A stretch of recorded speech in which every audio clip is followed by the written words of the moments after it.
Feliz el hombre que teme al Señor y valora sus mandamientos.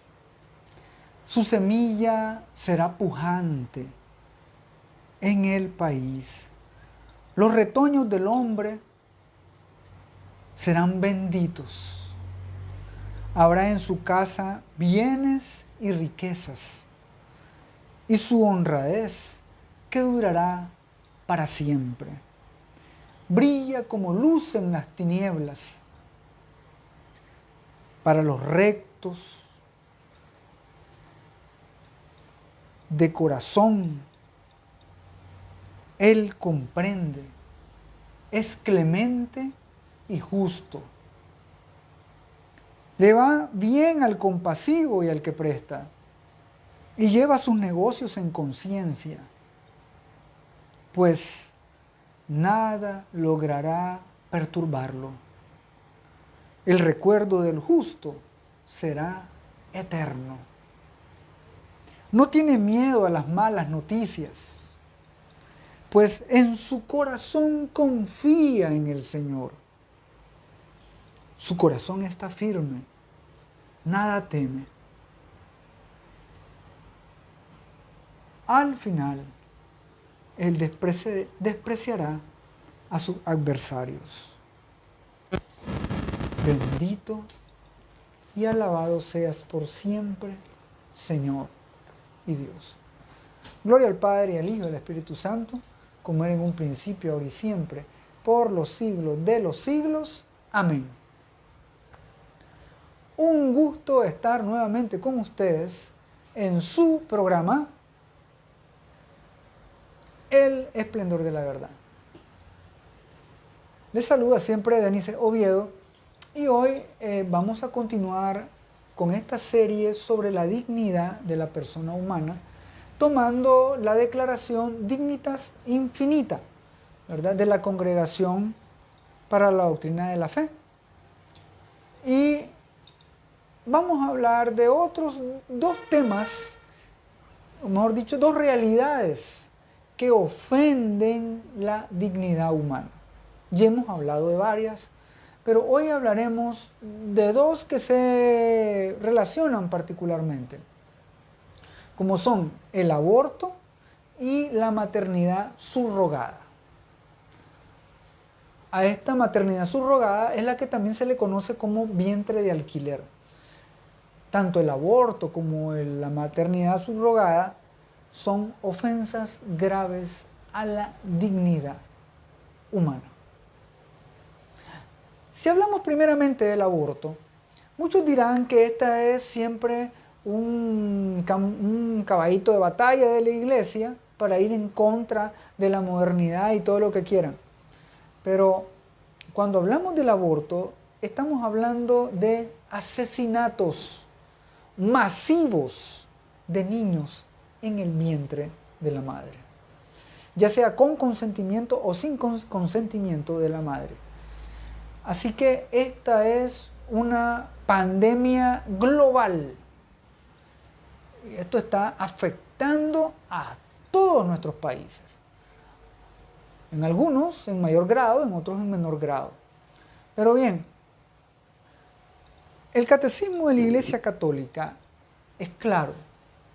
En el número 2271, y dice que desde el siglo I, es decir, desde el inicio, desde los primeros años de la Iglesia ha afirmado la malicia moral de todo aborto provocado. Malicia moral. Esta enseñanza no ha cambiado.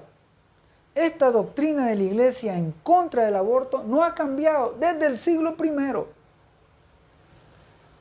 El aborto directo, es decir, querido con un fin o como un medio, dice la doctrina de la Iglesia que es contrario a la ley moral. Claro, es contrario a la ley moral. Recordemos que existe un mandamiento que se llama no matarás, el quinto mandamiento. No matarás. Así que no es invento de la iglesia. Ahora, algunos dirán, es que abortar no es matar. Entonces, aquí comienza el debate, ¿no? Y de esto se ha escrito mucho, han habido, ustedes pueden ver en las redes sociales y en muchos programas, este debate, ¿no? De que si el aborto es permitido o no es permitido, que si es terapéutico, y comienzan a hacer un sinnúmero de objeciones, ¿no? Pues bien, la iglesia lo ha sostenido desde el siglo I. No es un invento ahorita de la iglesia, ¿no? ¿Y qué quiere decir esto? Que el aborto ha habido desde hace muchos siglos, claro. El aborto no es algo nuevo. El aborto es una práctica inmoral. Es un asesinato que se ha practicado desde muchos siglos anteriores. Es como el homicidio, el suicidio, el parricidio, el genocidio, todos los que terminan en cidio. Todo eso tienen desde la historia de la humanidad. ¿Sí? Pero eso no quiere decir que porque sean tan antiguos como la humanidad, sean moralmente buenos, sean correctos o sean permitidos, o deberíamos ya no asustarnos de esto. No, la iglesia siempre lo va a denunciar como gravemente contrarios a la ley moral, contrarios a los mandamientos de Dios. Y estamos hablando de los primeros siglos, y hay documentos de eso, pues claro, claro que hay. Por ejemplo, en la Didache, recordemos que son los primeros escritos, ¿no? En los que también tenemos parte del Evangelio, de los primeros escritos que tenemos, habla de que no matarás el embrión mediante el aborto. No darás muerte al recién nacido. Esto está tácitamente en la Didache, en el número 2, versículo 2. También en la epístola a Bernabé, una epístola, de Bernabé, en el número 19:5, también habla en contra del aborto. También hay epístolas, es decir, son cartas, ¿verdad?, de los primeros padres de la iglesia, por ejemplo, el Tertuliano, en una obra llamada Apologética, en el número 9, también denuncia el aborto. Y podemos ir mucho más atrás, ¿no? Las sociedades, por así decirlo, más civilizadas han tenido siempre respeto por la vida. ¿Qué quiere decir esto? ¿Que nosotros no somos civilizados? Pues parece que no. Lamentablemente, pleno siglo XXI, donde deberíamos ser más civilizados, más tecnificados, con tanta tecnología, con tantos avances médicos, somos más cavernarios, por así decirlo. Permitir el aborto, esto es una involución. No se podría llamar sociedad civilizada una sociedad donde es permitido el aborto. Ahora bien, la iglesia no cesa de recordar que la dignidad de todo ser humano tiene un carácter intrínseco y es válido desde el momento de la concepción hasta su muerte natural. A este punto van a haber varias objeciones. Muchos van a decir, lo que pasa es que lo que está dentro de la madre todavía no es persona, no ha nacido. Un momentito. Desde el momento de la concepción, desde el día 1 de que ha sido concebido, de que las células se unen y forman ya este nuevo ser, desde ese momento ya es una persona humana. Claro, algunos van a comenzar a decir, no, es que es persona hasta las tantas semanas. No, eso no es así. Desde el momento en que hay concepción, desde el primer instante de la concepción, ya es un ser humano. Ah, sí, pero es que no es un ser humano completo, es un ser humano en potencia. Recordemos que Cuando Dios nos crea con un alma y un cuerpo. Si bien es cierto que el cuerpo no está completamente formado, que ya solo son unas células amorfas ahí, como lo que, pero ya está concebido, ya es un nuevo ser. Este nuevo ser, aunque no tenga su cuerpo totalmente formado y no tenga el tamaño que debe tener, tiene alma. Y el alma, que es, ¿verdad?, parte de la naturaleza humana, porque el ser humano tiene cuerpo y alma, ¿no? Después añadirán espíritu también, pero no nos vamos a meter a esa discusión teológica. Me voy a limitar a decir, tiene cuerpo y alma. ¿Qué quiere decir esto? Que desde ese momento ya es persona. Y la ciencia lo ha comprobado. Los que están a favor de decir que desde la concepción, en el momento de la concepción no hay una persona ahí, son quienes están en contra de la ciencia. Porque la ciencia dice y afirma que desde el momento que las células, ¿no?, tanto en este caso el espermatozoide, el óvulo, del hombre y la mujer, desde el momento que se unen ya forman un nuevo ser. Y esto científicamente es comprobado. Pueden irse a cualquier libro de anatomía, investiguenlo en internet, lo que quieran ustedes, y ya es un nuevo ser. Que algunos digan, sí, es un ser como un cúmulo de células. No. Ahí estamos dañando la ciencia, porque decir que es un cúmulo de células no tiene ninguna razón de ser. Puede haber un cúmulo de células de un montón de cosas, pero ese cúmulo de células no es un ser vivo.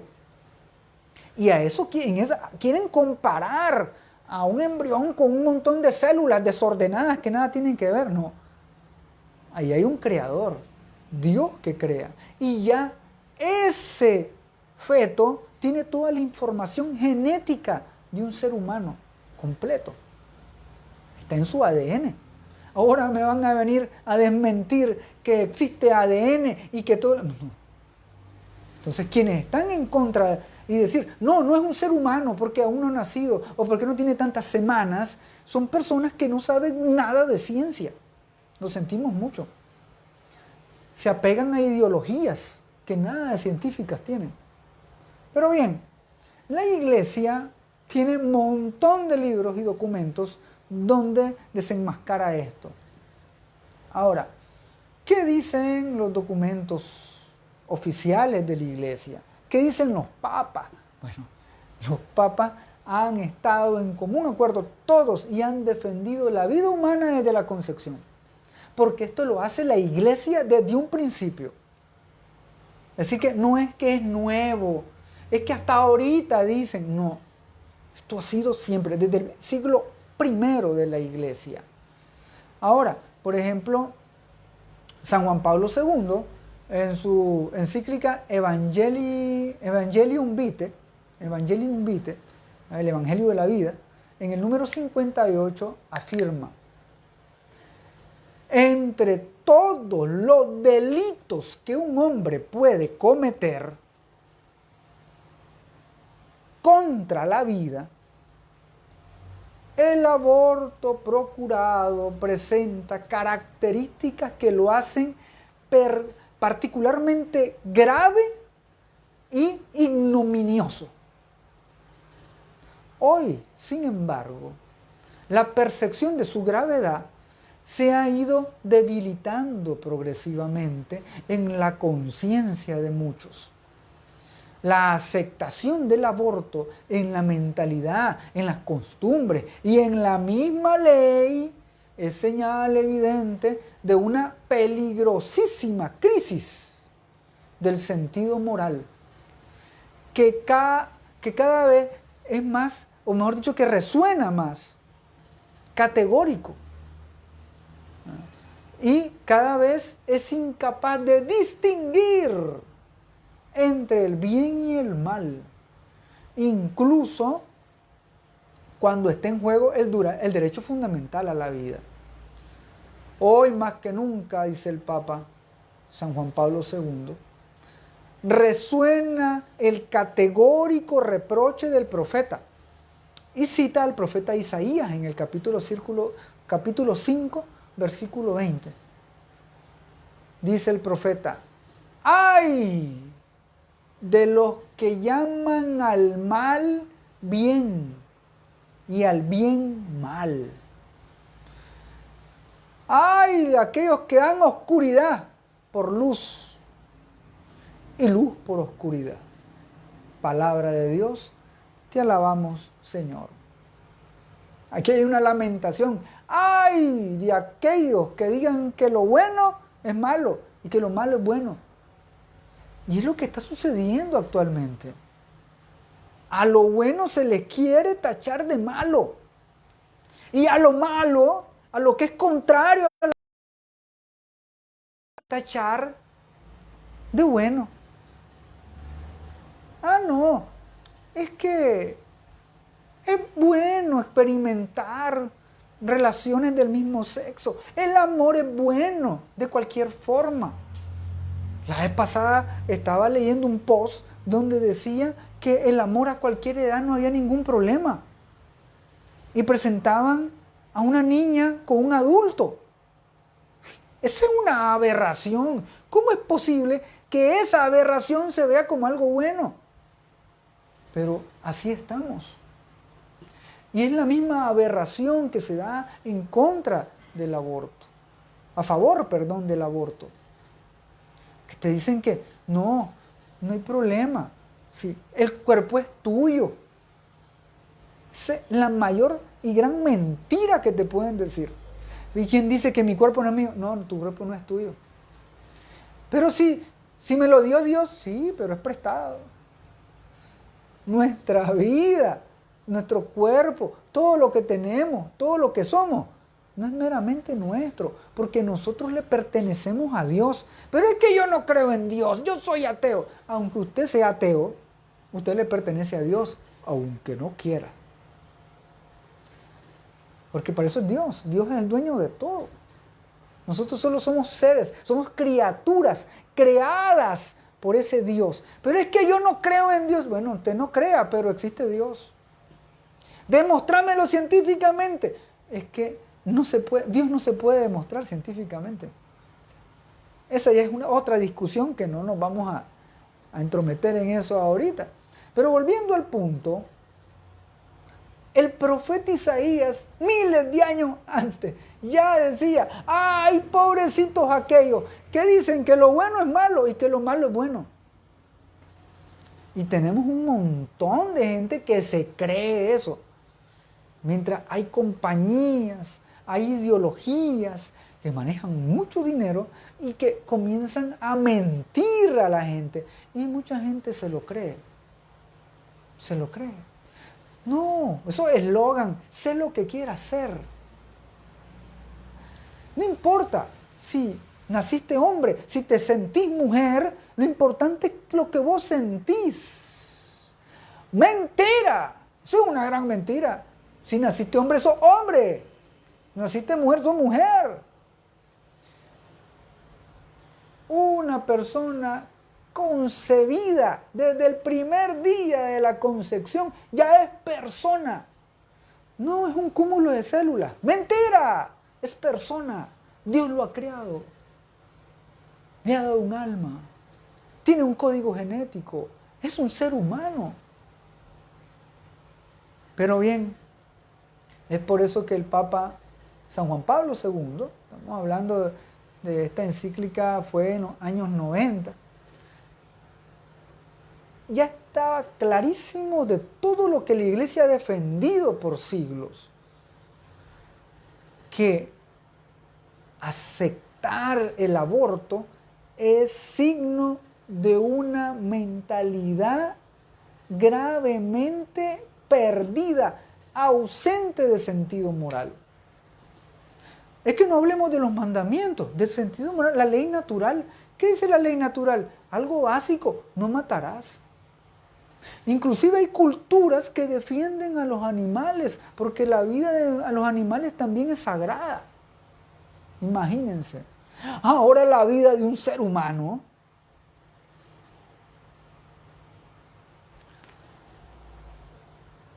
También dice el Papa, el Papa Francisco, en la Evangelii Gaudium, ¿verdad? En la alegría del Evangelio, lógicamente que esta es una exhortación apostólica mucho más nueva, es del Papa Francisco. En el número 213 dice que los niños que están por nacer son los más indefensos e inocentes de todos, a quienes hoy se les quiere negar su dignidad humana, en orden a hacer con ellos lo que se quiera, quitándoles la vida y promoviendo legislaciones para que nadie pueda impedirlo. Que esto es lo peor. Cuando la conciencia moral de la humanidad está tan mal, inclusive se crean leyes no solo injustas, sino también inmorales. ¿Cuántos países ya han aprobado el aborto hasta como un derecho humano? Imagínense que hasta las Naciones Unidas se está queriendo aprobar el aborto como un derecho humano. Esto es contrario a los derechos humanos, porque el primer derecho humano es el derecho a la vida. ¿Cómo ahora van a salir diciendo que el derecho al aborto es un derecho humano? No, me dice un amigo, estamos locos. Y es que no solamente estamos locos, nuestra mente está distorsionada, está deformada. Estos ya no son pensamientos humanos, son pensamientos demoníacos. Legislaciones que promueven el aborto legal, que sea algo normal y natural, son legislaciones demoníacas. Y la iglesia va a estar en contra de eso siempre. Y los católicos siempre tenemos que estar en contra de eso. Jesús nunca va a desear, ni querer, ni permitir que la vida de un indefenso en el vientre materno sea aniquilada. Y si Jesús no lo permite, la iglesia no lo permite. Y nosotros los católicos no lo permitimos. Y vamos más allá, los cristianos, los que creemos en Cristo, no lo debemos permitir. Es que eso de ir en contra del aborto es de los católicos. Y es la bandera de los católicos. Y que la pañoleta celeste. No. Ese no es invento solo católico. Si usted es cristiano, tiene que estar también en contra del aborto. Y yo sé que hay muchas iglesias cristianas que están en contra del aborto. Porque ellos le creen a Dios. Y este es un punto donde tenemos que hacer sinergia. Es un punto hasta de ecumenismo. Porque es defender los mandamientos de Dios. Así como el amor entre un hombre y una mujer tiene que ser una bandera común de todos los cristianos, independientemente si sos católico, si sos episcopal, o la denominación que sea.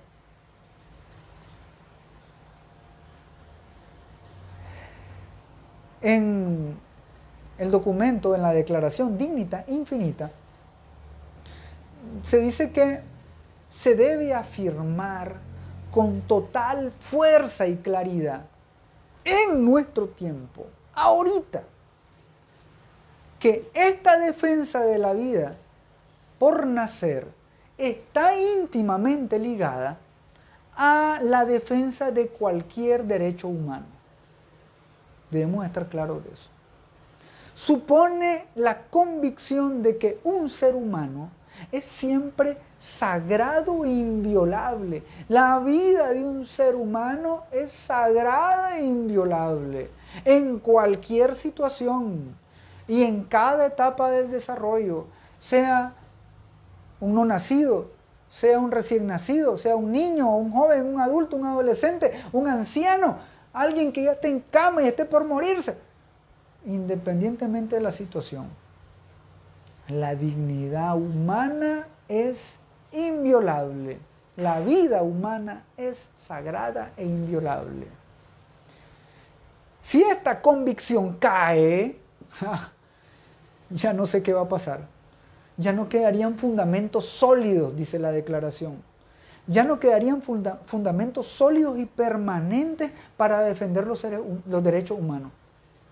Ya, si no defendemos la vida, que es el primer principio de los derechos humanos, y entonces ¿para qué estamos inventando en defender los demás? Si no defendemos el primero, el básico. Ahora bien, la sola razón, solo con pensar y razonar, es suficiente para reconocer el valor inviolable de cualquier vida humana. Pero si además lo miramos desde la fe, toda violación a la dignidad personal del ser humano grita venganza delante de Dios. Grita venganza delante de Dios y se configura como una ofensa al Creador, porque estamos dañando a un ser que es imagen y semejanza de ese Creador.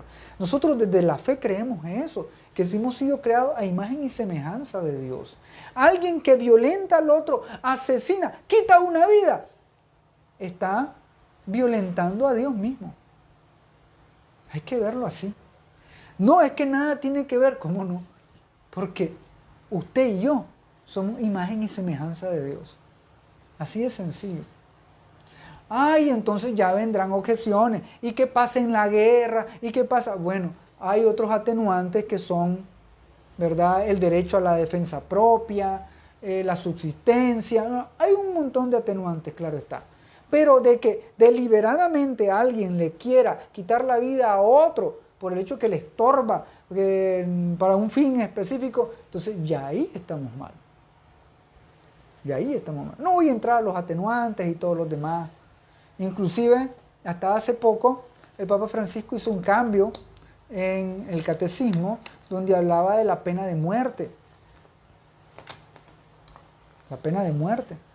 Y que hasta esa fecha la Iglesia permitía la pena de muerte, pero ahora el Papa dice que con tantos elementos y avances tecnológicos y medios, ¿verdad?, para poder contener a una persona, la pena de muerte era demasiado excesiva y que se podían utilizar otros medios, ¿verdad?, para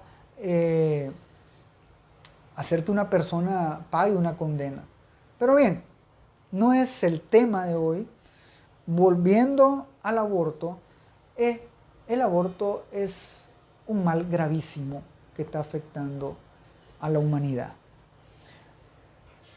Las estadísticas dicen que hay más muertos por aborto que por guerras o pandemias. Imagínense eso. Yo sé que la pandemia del COVID dejó muchos muertos, sí. Pero pueden sumar toda la gente que se murió por COVID y es tal vez una décima, una centésima de lo que muere anualmente por el aborto. Los que son asesinados, niños en el vientre materno que son asesinados. Esas cifras son exorbitantes, enormes. ¿Y aquí en nuestro país hay aborto? Sí. Aquí, gracias a Dios, en nuestro país no está aprobado el aborto. Agradecemos a todos los legisladores que se han opuesto al aborto y oremos a Dios para que nunca en nuestro país, amado, pueda existir derechos al aborto o legislaciones que aprueben el aborto. Pero hay muchos otros países que sí. Hay muchos otros países que sí. Carla Vanessa, saludos Carla. Dice Carla que los grupos pro aborto están asociados con intereses monetarios. Claro.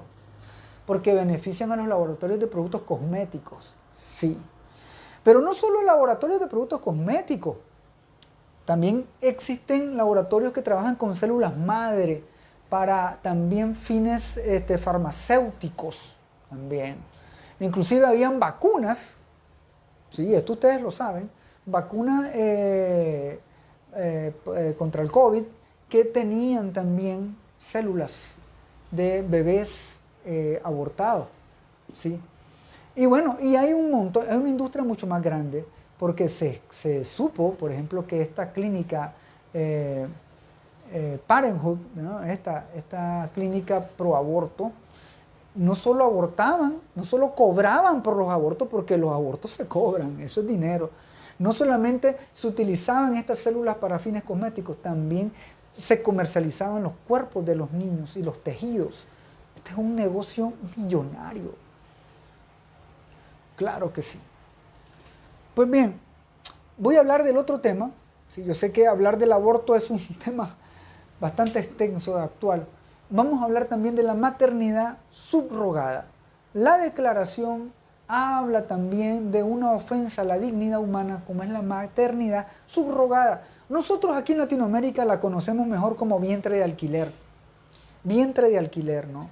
Y hasta hubo una novela aquí en Latinoamérica muy conocida.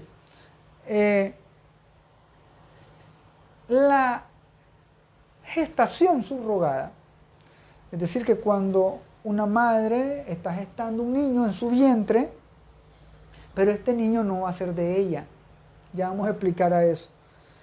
Se trata, y esta gestación subrogada, maternidad subrogada o vientre de alquiler, fue tratado este tema en la instrucción Donum Vitae, el don de la vida, en el año 1987. Es decir, esto no es nuevo. Y esto fue tratado por la Congregación para la Doctrina de la Fe, que en ese tiempo estaba a cargo del prefecto, que era el cardenal Joseph Ratzinger. Ya sabemos que él será después Benedicto XVI.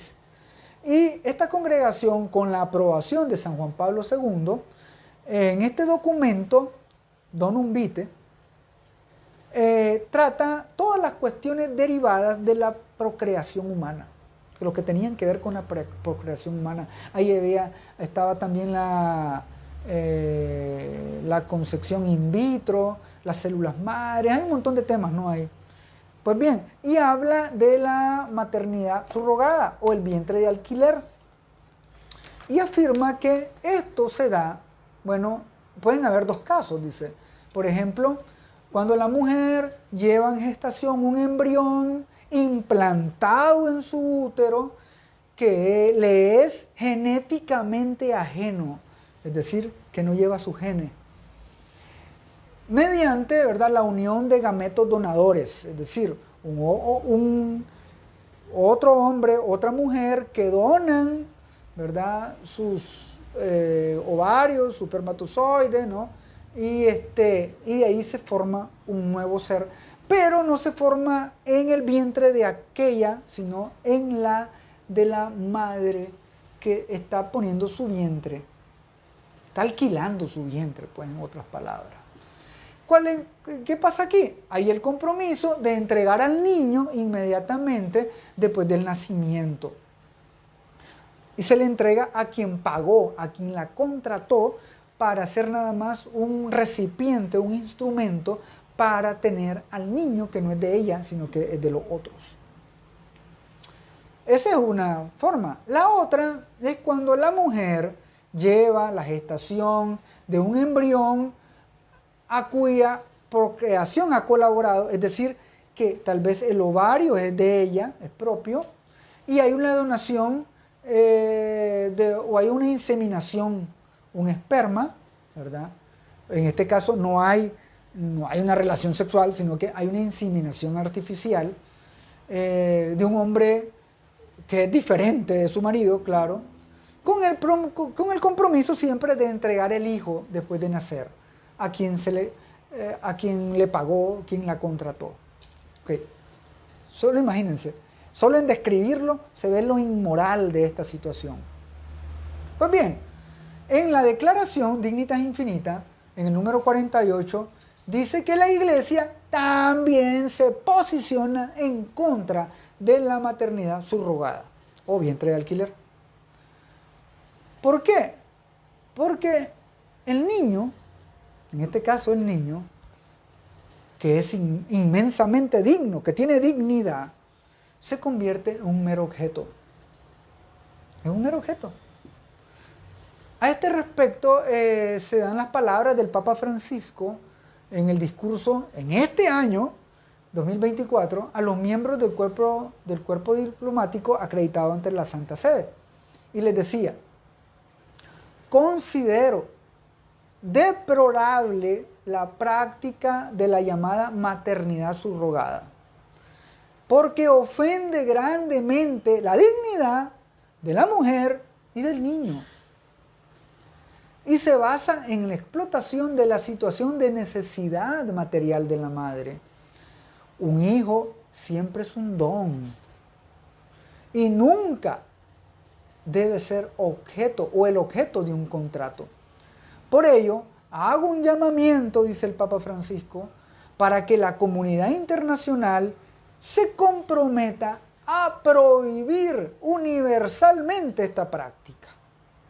Claro, es contrario no solo a la dignidad del niño, de la mujer también, porque se le ve como un recipiente, como un envase nada más, que pueda ser contratado, pagado, utilizado. Ya en el 2008, la Congregación para la Doctrina de la Fe tenía una instrucción también muy parecida a Dignitas Infinitas, que se llama Dignitas Personae. Entonces se llama la dignidad de la persona. Y decía que la práctica de la maternidad subrogada viola ante todo la dignidad del niño. En efecto, todo niño desde el momento de la concepción, de su nacimiento, y luego de crecer como joven y convertirse en adulto, posee una dignidad inviolable que se expresa claramente, aunque de manera singular y diferenciada, en cada etapa de su vida. Por eso es que el niño tiene derecho, en virtud de esa dignidad inalienable, a tener un origen plenamente humano, es decir, no artificial, no por inseminación artificial in vitro. Es decir, nada que haya inducido su nacimiento de forma artificial. ¿Por qué? Porque él tiene derecho a recibir el don de la vida, ¿verdad?, a través de progenitores, de un papá, de una mamá, en circunstancias naturales. El reconocimiento de la dignidad de la persona humana implica también el reconocimiento de la unidad, de la unión conyugal. Es decir, los niños no pueden nacer de probeta o así en otro vientre que no sea el de su mamá. ¿No? Por eso es que la unión conyugal, dentro de la unión conyugal, es que tiene que haber la procreación de los hijos. Esto es lo natural y lo que debería ser normal. Que ahora, con esto de que hasta los homosexuales quieren hijos y lo hacen por este tipo de prácticas artificiales, esto es contrario, claro, a la dignidad humana. Pues bien, en este sentido, dice la declaración Dignitas Personae, que el deseo legítimo de tener un hijo no puede convertirse en el derecho a un hijo. No existe derecho a un hijo. Y esto no puede ser mientras no se respete la dignidad del propio hijo como destinatario del don gratuito de la vida. Es decir, no hay derecho humano tampoco que diga el derecho a tener un hijo. Es decir, una madre, un padre tienen un hijo, ¿verdad? Es un don gratuito de que sale del amor de un hombre y una mujer. Pero de aquí a que una persona, ya sea hombre o mujer, homosexual, por ejemplo, que diga yo no quiero casarme, o puede ser un heterosexual también, que diga yo no quiero casarme, no tengo que tener compromisos con ningún hombre, con ninguna mujer, pero quiero un hijo, y pagas para que te gesten un hijo, y que después te entreguen ese hijo. ¿Y qué pasa? ¿Y el derecho a la familia que tiene el niño? O si son dos homosexuales y dicen queremos tener un hijo para que sea fruto de nuestro amor, desde ahí la gran mentira, porque un niño no va a ser fruto del amor de dos hombres o de dos mujeres, nunca. Solo puede existir un niño, puede nacer un niño de la unión de amor entre un hombre y una mujer. Eso es lo natural. Pues bien, y vengan y después digan, es que tengo derecho a tener un hijo, aunque yo sea hombre o sea mujer o sea homosexual, lesbiana. Esto es contrario a lo natural y a la moral. No hablemos de la fe, hablemos de lo natural y lo moral. Que para creer en lo natural no tenés que ser religioso. Para ser una persona moral no es que tenés que ser también religiosa. ¿Sí? Entonces, en este punto es donde la maternidad subrogada, el vientre de alquiler, es contrario.